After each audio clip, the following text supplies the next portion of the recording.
Welcome to the Gen X Pole Arts podcast, Fit, Fierce, and Fearless. I am Zen, also known as Nancy Adzentovich, the founder of Gen X Pole Arts.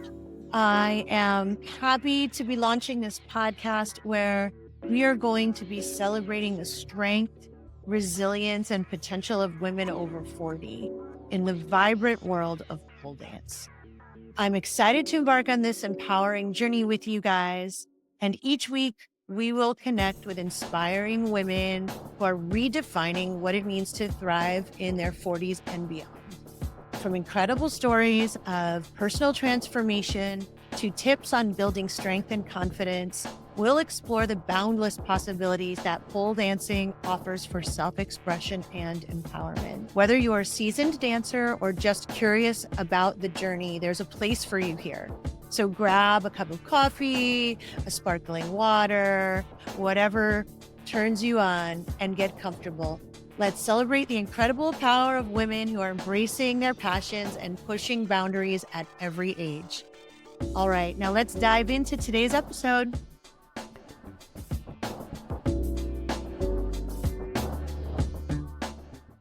Welcome to Fit, Fierce, and Fearless, episode 44. I am Zen.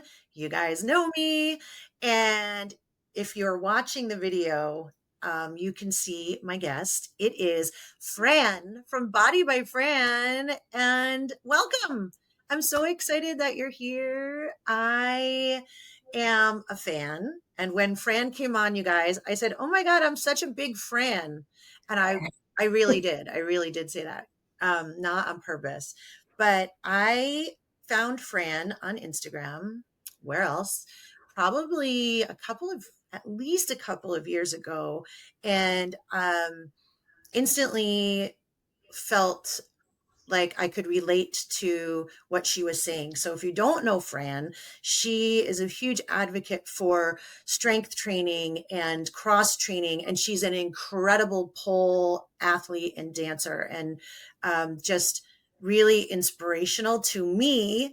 And when I started Gen X Pole Arts, I felt like there was a real alignment here between the messages. I mean, you obviously are you're a trainer, and I'm more on the dancey side of things, but I've always been an athlete and a runner and a triathlete and a swimmer. Like that's where I come from, and a yogi and a personal trainer background kind of thing.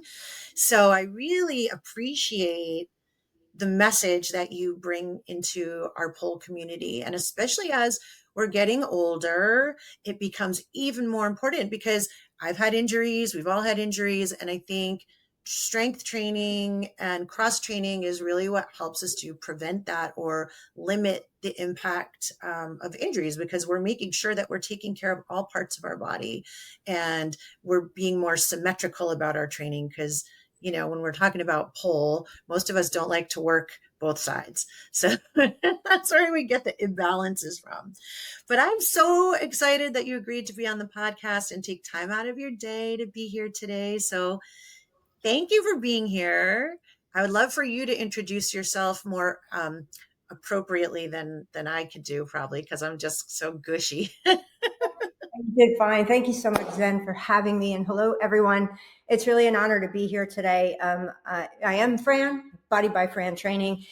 And, I am a pole dancer, but I am also a trainer and a coach, and have been for over 30 years. So when I stumbled into this wonderful world of pole, as you were saying, I found sort of this disconnect where people were kind of coming in and starting their pole journey, but not doing the cross training and not doing background work. And I was fortunate enough to have had that strength background being a bodybuilder, but I kept watching people come in with no movement practice whatsoever and think, okay, well, I'm going to do my invert today. I'm going to do an Aisha today. And it was that, to me, what looked like walking into a gymnastics studio and saying, okay, I'm going to do a round off back tuck today.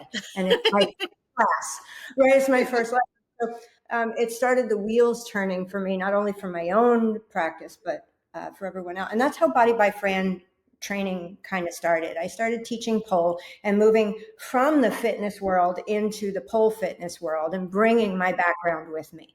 And it's really just been a wild ride and just so joyful to be able to, help people see that strength training in all forms, not just weights, but can Yeah. really help our whole practice. Someone actually had said in a post the other day, said that, well, weight training is great for preventing injury. I just found that out. My doctor told me.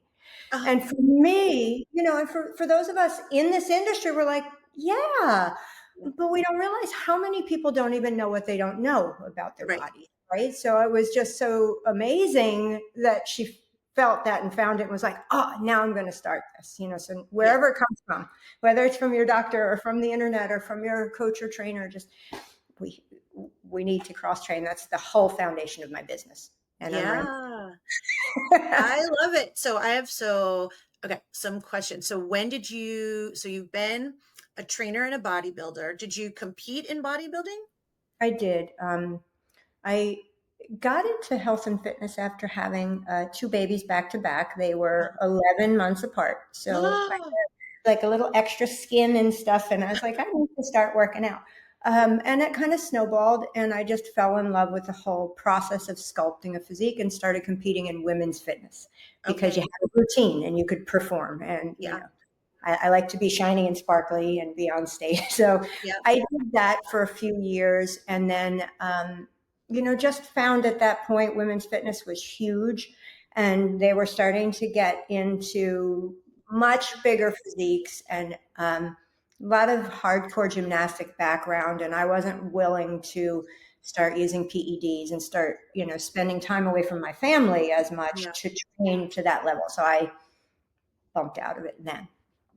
And I coached people and I've worked with bodybuilders and all kinds of sports. I worked for Rutgers football for a while doing flexibility training with their team. I, just love working with athletes. And so it seemed like a natural Yeah. switch to move into the pole world. Amazing babies 11 months apart. I have twins, Yeah, and it then was I have like, I think that's worse what you did though. yeah, they're not at the same developmental level, right? Yeah. Yeah, well, I have a third one who's 22 months younger than the twins. And it was like that mentality of like, well, once these babies are out of this stage of diapers, I'm not doing this again. So if we're having a third one, we're doing it now. But Yeah. wow, 11 months. Good for you. That's a lot of work. Okay, so it's very impressive what you've done. And if you don't follow Fran on Instagram, please do, and I'll put her handle in the show notes because her physique is incredible. And you can tell all the years and hours you've put into sculpting, like you said. So when did you transition to pole? Like how many years have you been doing it? And if you don't mind saying how old you are. Yeah, I will be 58 years old next month, January 9th. Oh, my Uh, birthday's January 2nd. Yay, January baby. Yay. I'll be 56. Yay. Yeah. Yeah. So I'll be 58. And I started pole, I guess I was about 44. So Okay. it's been a minute, maybe 43. I don't remember exactly. It's the Okay. But menopause in your brain. 40s, you weren't like 25. No, I was not. And so, there was a lot of in my own head, you might be too old to be doing this. Why is everything hurting? Oh, it's just because you're older. Yeah. I didn't really put my own knowledge to use at first. Sure. With 20-year-olds, woohoo, we're spinning. Yeah. Why do I hurt and they don't? Right? I didn't think about it. Um, and yeah, throughout the years, it has morphed from a desire to do all the things to just enjoying the things that I enjoy with it. Yeah. and I relate to that. I do. And I think what you're saying is exactly the reason I started having these conversations with women, mostly over 40. There's been some a little bit younger, but I just want other athletes and aspiring pole dancers who are in our age group to understand it's not too late. You can do it. There are things you can do, and you're going to surprise yourself. Like every time I work with someone for the first time who's in her 40s or 50s, she does way more than she ever expected and is like, I didn't know I could do that. It's like, yeah. And it doesn't have to be an Aisha or an invert. Like Right. it doesn't have to be that. And I think you're right what you're saying about enjoying the things you can do and not comparing yourself to what other people are doing is so important. Like Right. there's so much Um, joy to be had when you just appreciate what your body is capable of. that that right there, the joy of it, and I think a lot of people can relate. And I believe I just saw Heidi Coker posting about this too, about transitioning through that obsession with, Mm, first start training and learning everything. And, for me, it was performing and traveling the world and making a name for myself and being the best that I can be and doing, I yeah. did a starfish on spin. I was like, yes. Now I think about why. I mean, it was fun at the time, but like yeah, to me, it's not a big deal to say I did a starfish on spin. To me, it's a bigger deal now to say I'm almost 58 years old and I still enjoy polling without pain. I don't need Yes. to push the biggest tricks. Right. I don't like the foot pain. It's just not. It's not that important anymore. Yeah. And so it's nice to have evolved and look back at what it was exactly that drove me to want to do all the things. And it was really a proving myself to fit into this community. And I know Hmm. that because I came from another community. I came from bodybuilding, and people Yeah. were like, "Yeah, you're not, you don't flow." I had a boss tell me once, you don't do well in competition because you just don't flow.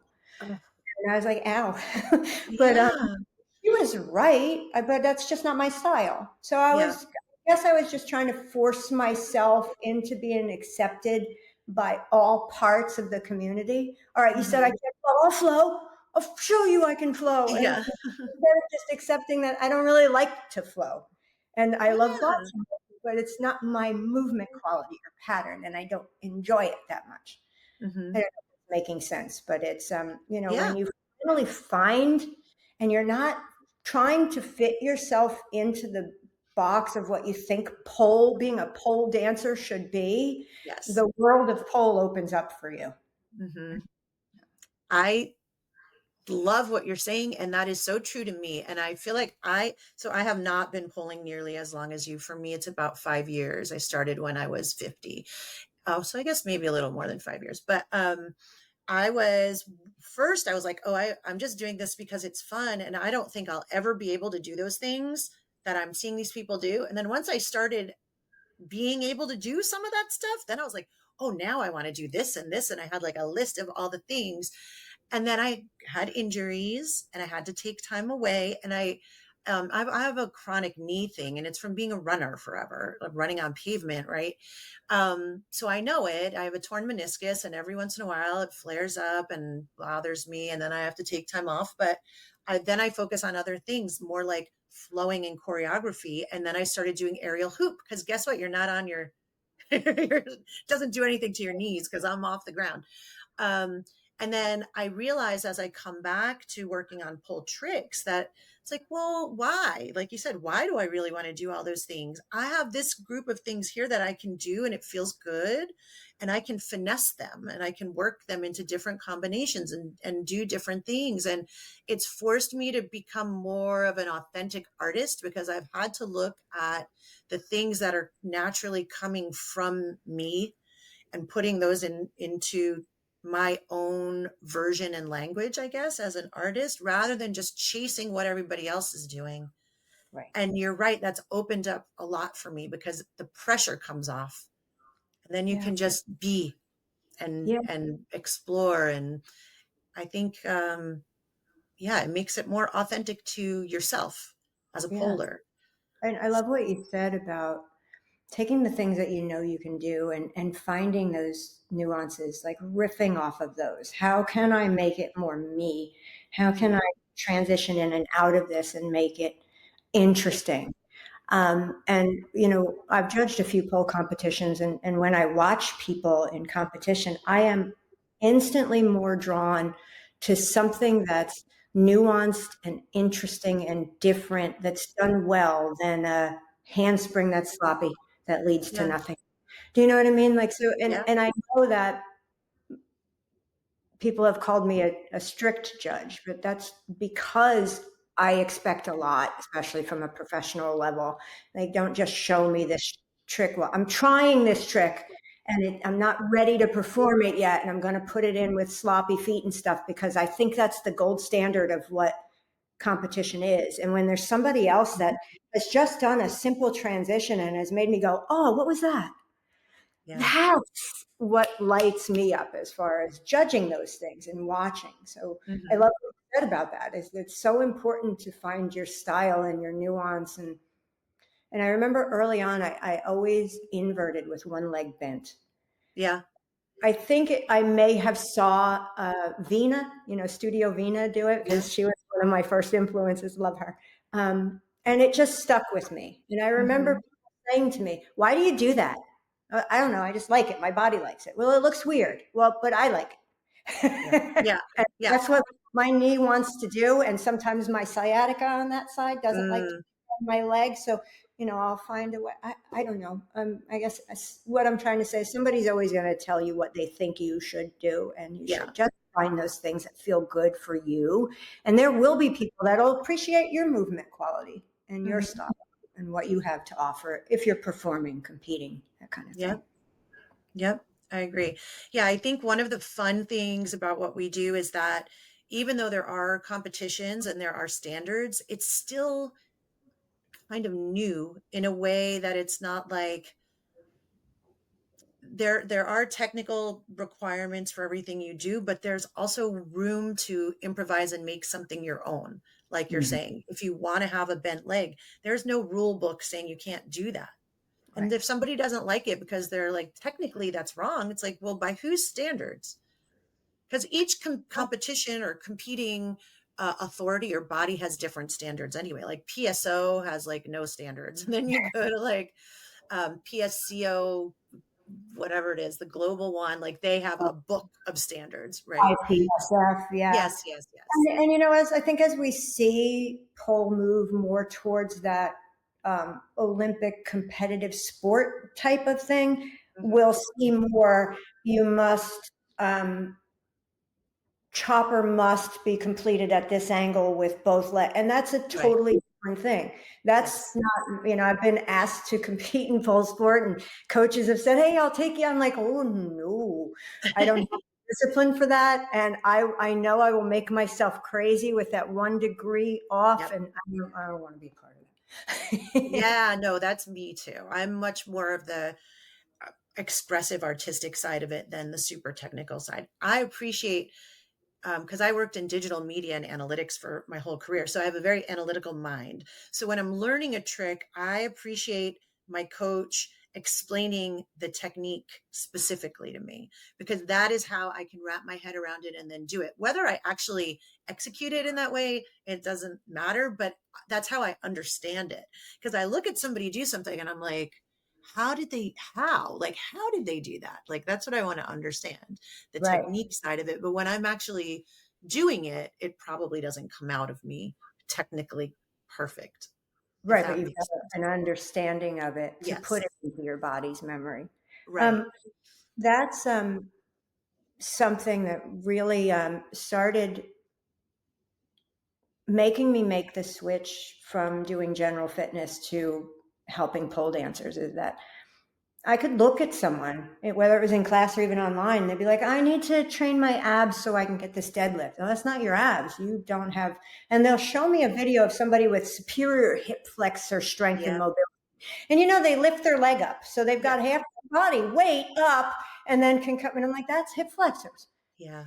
You don't have that mobility, and people don't like to hear that, but here's Right. where the work needs to come in. That's why you're looking at this and it's not matching up. So I'll take a video that they show me and a video of them trying it and go, look, Yeah. oh. And so those visuals make sense to me, and that's why I like to help other people with those as well. But it's something that I can see in someone a Hmm. lot of times when they're inverting. All right, well, you're lower back is arched a little. And that's definitely something that I've tried to convey when I teach my certifications, is that there have been a few people who have come to my certification that don't know the function of the muscle groups in the body, right? Right. And So, I see that. I want to hear more about the certification and your program, because I think it's really important, because what you just touched on is, I hate to say, a pet peeve of mine, but I think it's dangerous in our mm, community. There are people teaching who don't know what they're doing.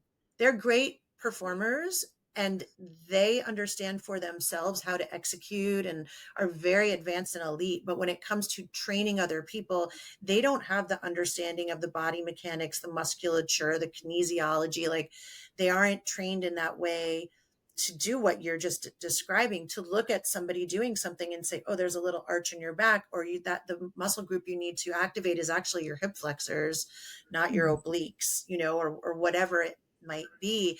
And I think that that is really important, as our sport and our art is growing.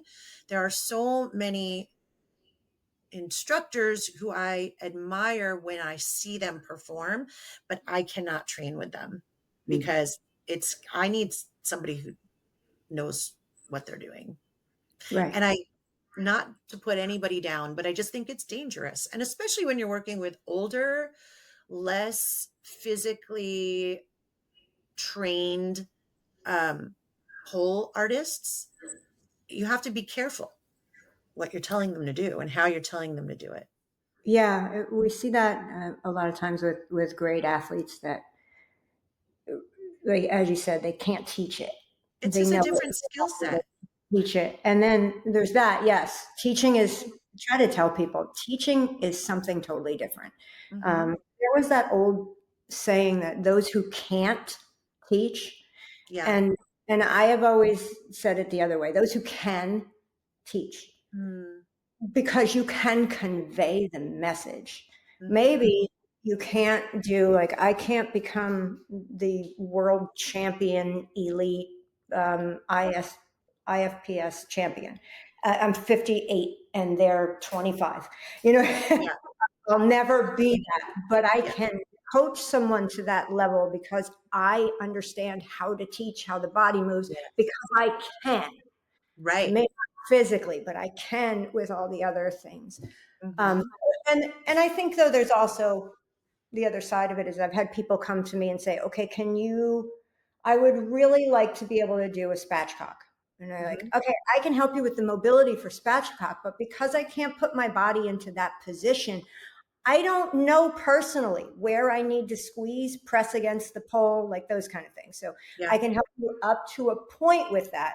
And then I'm going to advise you go to somebody else who Mm-hmm. knows movement within their body and understands how your body moves, how you work, Right.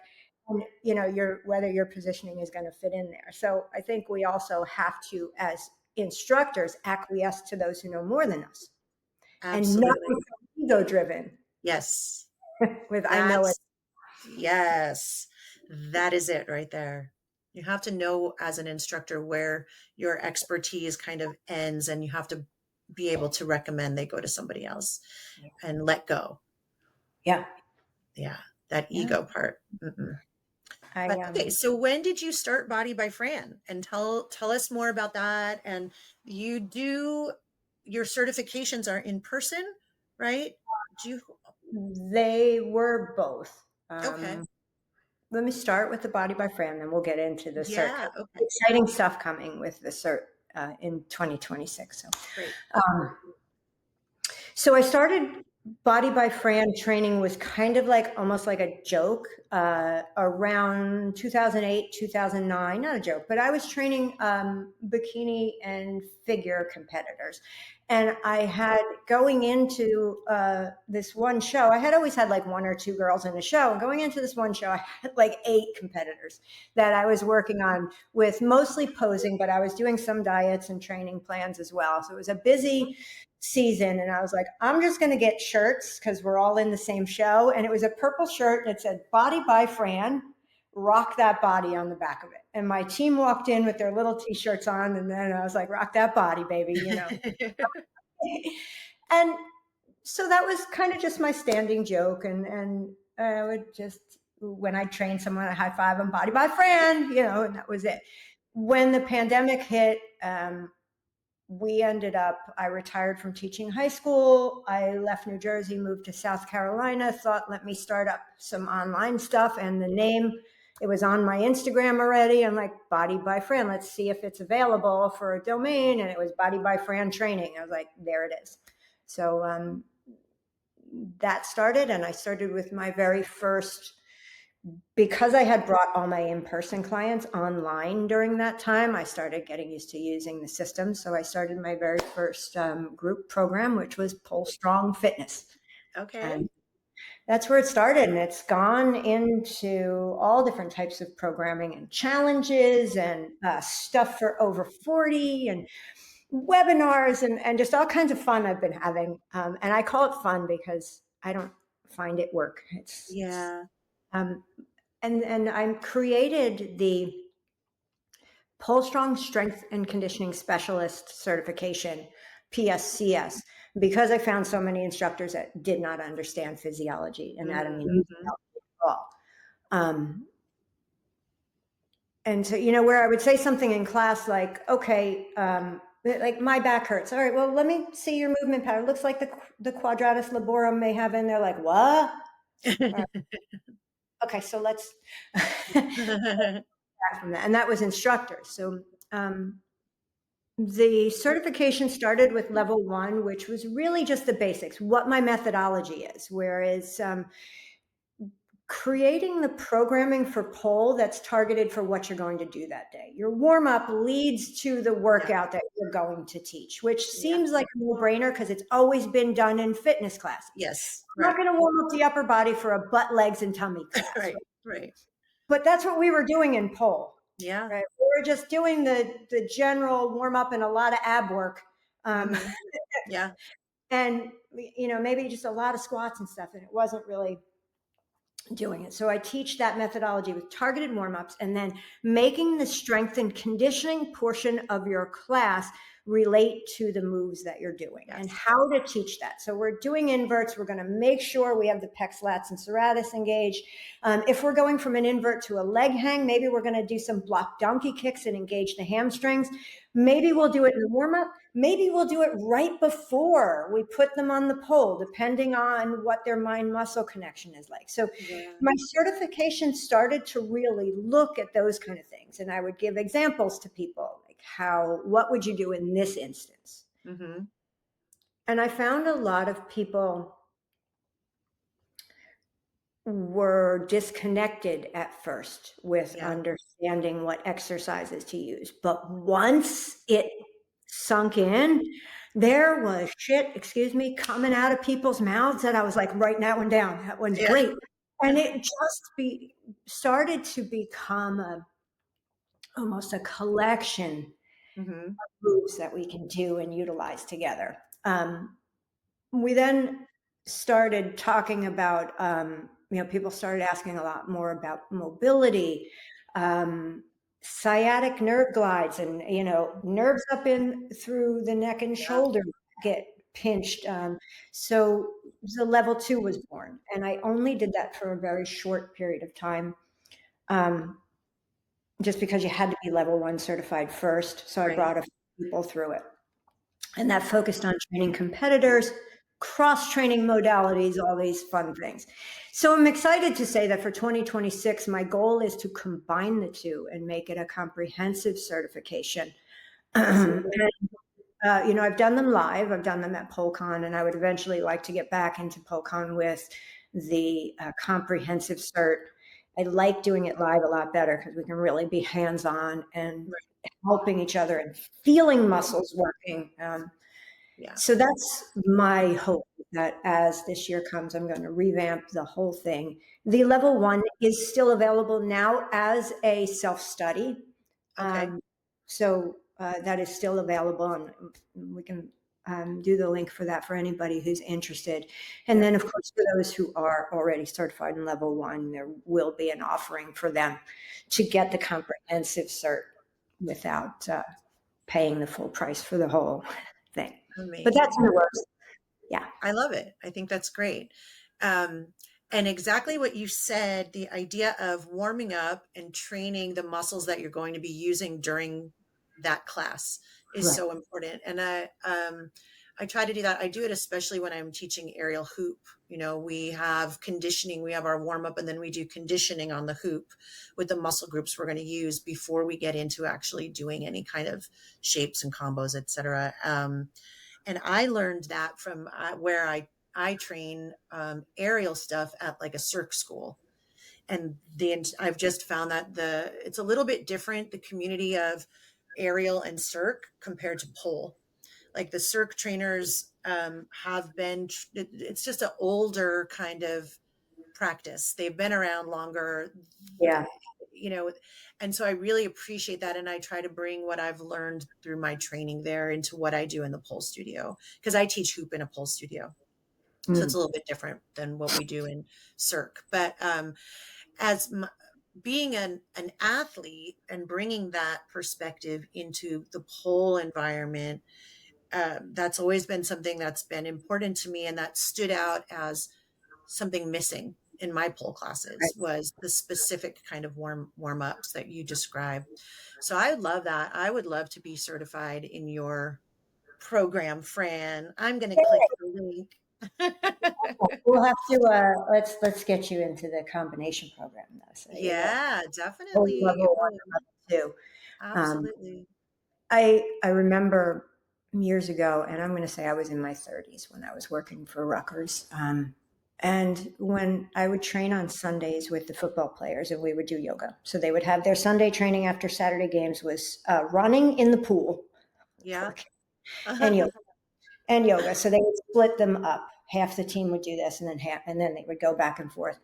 Okay. And one of the young men who was a place kicker was told that he just wasn't quite up to snuff and he needed some side training. So he came to me to do extra yoga work. And it had never occurred to him that moving through a range of motion, like a down dog with the leg in the air coming through, would Yeah. help him swing through with his kick. Yeah. So we started just exploring how to target the yoga movement towards the movements he was doing, and he incorporated that into his training plan. Did he become an NFL player? No, he knew he wasn't going to, but he finished off his career at Rutgers feeling good about himself and Yeah. feeling a better kicker because he had done what he could do for his body to Hmm. make it work better. And so that's where I always keep in the back of my mind that we need to look at the individual and their movement pattern and what they're going to do, whether it's here, whether it's in place. Hmm. Is it a handstand? Is it a floor movement? Like even doing a little something as simple as like a croc with an arm against the pole is huge. Yeah. If you've never braced your body, you're going to have to prepare the muscles in the abs, in the Right. elbow tendons, like just everything. So, I just get really lit up by that kind of stuff. And I know a lot of people don't like to hear, you're not ready. Let's Yeah. do this. Because that's the part that excites me is the let's do this part, but it's Yeah. not what excites other people. Right. Well, Most people because you have to put in the are work. right. They're excited by the end result. Yes. Um, I like the process also. And I think where I have been frustrated with myself in the past is just where I know I have limitations. Like I have, I guess from being a runner and a swimmer, my shoulders don't have the mobility that I need to even do a ballerina because I don't have like a vertical, like you could see, look, my arm is way yeah, over here. It's not back here, right? And yeah, I know that, but it's also like, do I want to put in the time to train that? Or do I want to work on the things that my body is suited to do right now? yeah, And usually I want to do the thing that's easier, right? That doesn't take all the time. But then I also get into periods um, where I'm like, no, I want to train that right now because now's the time when I feel like I want to put in the time and the effort to change right. that about my body. And versus trying to force something like you were saying before that you're not ready for. That's how you get injured. And I try to instill that in the people around me too. It's like, you don't have to do that. Your body doesn't look like it's ready for that. Yes, there's a path to get there, probably, but you're going to need to put in some targeted work, and it's going to take time. People get aggravated and frustrated when they can't do even an Aisha or a handspring, and they're like, I've been working on it for 5 months. I'm like, 5 months? Some people work on it for 5 years. Like, Right. where are you starting from? Like, you don't compare yourself. Right. I mean, I will be honest. I got a twisted grip handspring in like 3 or 4 months. I tore the shit, excuse my French, out of my shoulders though. I didn't have Yeah. any idea what I was doing. I was like, hang in. This was doing nothing. And I was strong enough in my core to flip myself up. My legs were strong. I could bring Yeah. myself up. And I used to, all of my handsprings were right arm down, left arm up. And when I Yeah. started, and I tore this up so much that I switched. Oh, I actually never went back. I mean, I can do it on the other side, but I don't yeah. train consistently because I'm still scared of those Right. initial injuries from a billion years ago where I Yeah. wasn't thinking. So Right. when I train people, and I don't do a lot of pole coaching now, like tricks training, I'll Yeah. say to them, what's your timeline for this? Mm-hmm. Why do you want to do it? Mm-hmm. And most of the time it's, well, I want to get it as soon as possible because I'll feel cool. Yes, And right. that's honest. And honestly, I get it. I love to feel cool. I do. I do Yeah. stupid human tricks in the gym all the time. It's like, Yeah. woo. But it's not worth your health. Right. It's not worth tearing up your shoulder to go, look what I can do. And then when I say, okay, well, the timeline we're not going to be able to meet. You may be able to meet the this is cool, but I'm Yeah. going to say it may take you 6 months to a year following this program. And then I'll Yes. get, okay, yeah, I'm good with that. What else can I do? Or we'll keep Mm, doing this. But what else can I add to it? Because this isn't mm. happening fast enough. Right. So the Yeah. mindset is still, I need to get it faster instead of the boring conditioning work. And I totally get it. Yeah. Yeah. I know. Because We not all see, everyone loves the process like we do. yeah. We all see the things on Instagram people are doing, and it's like, oh, that's what I want to do that. And I'm Right. sure you have the same thing where students will send you videos and pictures, and I want to do that. And it's like, okay, but yeah, you're not doing it tomorrow. I still look at, there's a video going around of Dmitry Politov's newest performance. And I love Today, I watched it like 3 times. on Oh, the spin pole going oh up my in her God. shoulder mount. I'm like showing my husband. I'm like, look at freaking Dimitri. Look at him. I mean, Who has he ever seen that? continues to set the bar higher and Yes. higher and higher. And yes, there's a part of me, because, that's who I want to be when I grow up. There's Right. a part of me that's like, I can do that and I should try it. And there's another part of me that's like, you're 58, slow down, old lady. Something's going to happen. You're going to First hurt of yourself. all, you're not old. Don't say that. I, Second of all, Dimitri's just not human. He's like oh, superhuman. and then I how am, silly is it though? And my husband reminds me all the time, not in a mean way. He's like, "Hun, you're a 58-year-old woman and you're a yes. bodybuilder. Your background is not gymnastics. You are not a 30-something-year-old Russian man who has trained since he was one." I'm like, oh yeah, that's right. I'm not. No. But that's what we Um, do. We look at these yes. people, and I'll look at, what is her name? Svetlana Yurchek, and she's Yeah. with the legs and the heels and the meow. And I'm Yeah. like, look at that. I will never be able to do that. And that's okay. I can enjoy watching it, right? And I Yes. don't have to Right. covet it so much. I can Yeah. still enjoy my movement without Right. having to be what someone else is. Right. As we were saying in the beginning, Yeah. understanding where your strengths are. And I think it's okay to try to go out of your Yeah. lane and do like the Russian exotic and, this and that, and maybe try the shoulder mount climb. Why not? But knowing without the expectation that you're going to execute it like she did or he did, it's like, let me just see what that's like in my body because I'm curious. But Right. And not with, I should put this in a routine, no. which is what I would do.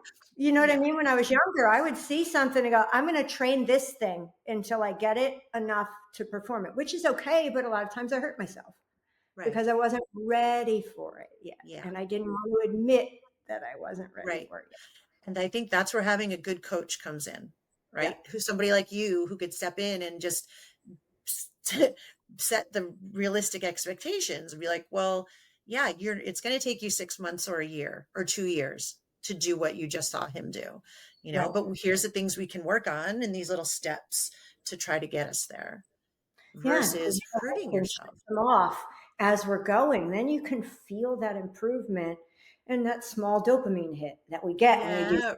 right? Yeah. Dopamine. So we can get those small hits along the way before it happens. And then how much more meaningful is it to look back and go, I remember when this part of it was hard. And now look, I can do the Yes. whole thing. Right. Yes. When you do it and it feels easy after the long period of time of working up to it, that's what's most shocking and Right. makes you feel the best. You're like, that wasn't even hard. And Yeah. yeah, a year ago I couldn't even do the beginning part. And now I just did the whole thing.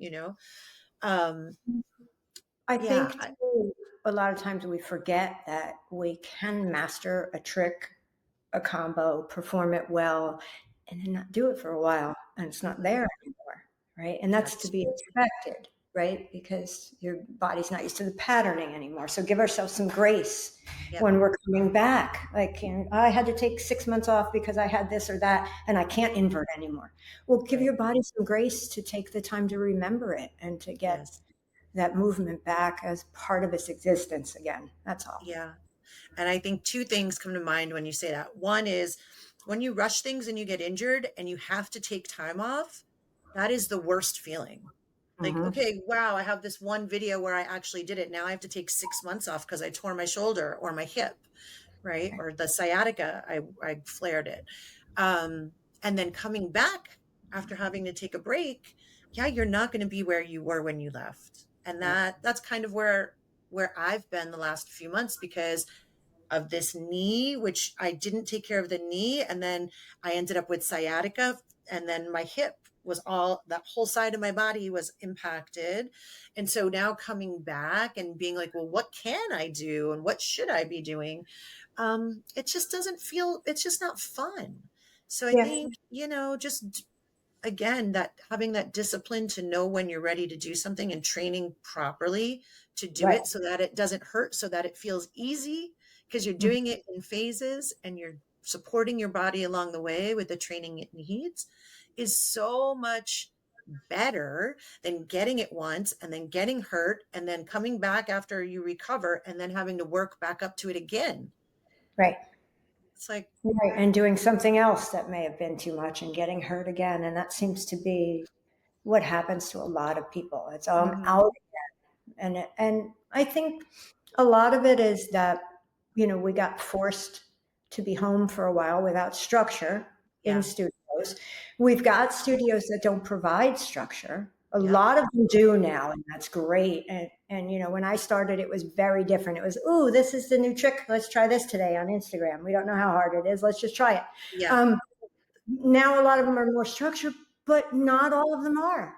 And no, then you pair that with instructors that don't understand someone coming in without a movement background or someone coming in with injury or illness or anything like that, and it can be disastrous. Um, yes, and we tend to skip steps. And I think honestly that's was part of the problem with me is if I would have been somewhere where it was, all right, like a gymnastics school, all right, come in, mhm, we're going to start with forward rolls. And that's yeah, all we're doing. Well, I want to do back handspring. No. right. Me is we're starting with this dip turn pirouette. And then I saw Mhm. somebody inverting on the other side of the room and I went, boop, and I did it. And they went, you can invert? Cool. Let's watch Fran invert. And then Yeah, Fran invert for the rest of the time, not knowing how or why yeah, or what she's supposed to be doing. So right, I think that people, have now much better opportunities to learn properly and to build that foundation to be really successful in a pole journey and feel good in their bodies. And successful means just feeling good in your body and not getting right. injured. and having to fall out. Or they can fall into the trap of watching everything on Instagram and skipping the foundation and just trying to do that and finding people who will teach them the trick online when they're Yep. not ready for it. And I do hope that there are more people that are going to follow that. And that's, I'm going to segue a little bit. That's why I'm having my big 12 days of boot camp holiday sale for my program, Pole Body Boot Camp, which is developed in my Pole Strong method. And it does help people build that foundational strength and gives you what you need for inverts, for climbs, for leg hangs, for handsprings, for shoulder mounts. What are all the foundational movements that you need to be able to master before this trick becomes accessible and you can move in and out of it? So that's my sales pitch. I know, I love it. So is it a self-directed 12-day course, or is it something you're doing live? The sale goes for 12 days and it's for a course that is self-paced. It's an 8-week course that Okay. has really fun workouts geared towards, like push it is the push workout. Pull up on me is for, Okay. pulling movements. Cupid shuffle for all our leg hangs and leg work, that kind of Cute. thing. It's a lot of fun. Cute. Yeah. Okay. And when is the 12-day sale starting? It starts on December 13th and it ends Okay. on the 24th. And the program is normally $299 and it will be on sale for $149. And you have the Ooh, option to give the gift of fitness and boot camp and get it for a friend if you want to as well. amazing. Okay. I'm going to do it. Huh? Yeah, So please. anybody watching, listening, if you want to do it with me, we could make an accountability group. Or do you have a group, like a Facebook group or something where people who Um, are doing the program? I mean, is anybody on Facebook anymore? I don't know. I did have a Facebook group. It has not had any activity, and any time I've tried to kind of bring it back up, it kind of just peters. Yeah. So I left that component out. I am actually going to create a free Facebook group just about lifting and cross training. Mhm. So we can all kind of come together and have accountability in that group as well. The private groups, for some reason, I can't get people to be able to log in to sign up for them with the link if it's completely private. So then that's a tech Yeah. thing. I want to cut Yeah. this out. But and then people just start joining. So Yeah. Yeah, yeah, yeah. No, okay, well, good. Good to know. There's a lot of cool things, you guys. We have to cut it. We're running up on time here, but so I'm going to put the link to is the 12 day sale just on your regular Body by Fran, so they need to follow you on Instagram. Is that how they they find out? can they'll get it from Instagram. I'll have the link in my bio and I'll be posting about it daily. Okay. And also on my email list is my email's getting all the 12 days of boot camp with a song, with With a all the things song. my it's the on the 12 on the first day Fun. of boot camp my trainer gave to me. And there's 12 of them. So you can hear me singing that to you for Oh, 12 I love days in it. a row if you want to get on my email list. I love it. Okay, get on the And email list to hear Fran sing. Do the 8-week training with me. Let's do it together, everybody. And then there is going to be the certification opportunity coming up for either phase one or the combined one and yes, two. A lot of stuff. A lot of a stuff. Are lot. you doing any competitions or performances or anything coming up, or coach Not or judging or anything? not with pole. This year, I am going to go back to my fitness competitor roots and try to do a fitness competition at Ooh, 58 with no age categories. yeah. So you'll see me doing a lot of floor push-ups and planches and things like that, getting the floor work back up to snuff for. Oh, that's exciting. Okay, cool. Well, maybe you could come back after the competition and tell us how it went. Absolutely, I would love to. Yeah, it's really inspiring. You are inspirational to me, and I know to many, many others. Um, so thank you for being here today. It was really fun Thank you learning for having about you and chatting with you. And all, like I said 3 times already, all the links to Fran will be in the show notes. So please follow her. If you have questions, you can leave it in the comments here, or I'm sure you can DM her. She's very friendly and approachable. me. So Thank you, Fran, and thank you everybody who is watching and listening today. Thank you for joining me on this episode of Fit, Fierce, and Fearless, powered by Gen X Pole Arts. I hope you feel inspired by the incredible stories of strength and resilience that we shared today. Remember, it's never too late to embrace your potential and unleash your passion. If you enjoyed this episode, please, I would appreciate it if you would take a moment to subscribe, rate, and leave me a review. Your support really helps me to continue to uplift and empower women over 40 in our pole dance community and beyond. Don't forget to connect with me on social media for more inspiration and updates. I'd love to hear your stories and share in your journey. So until next time, keep dancing, keep shining, and remember that your strength knows no age.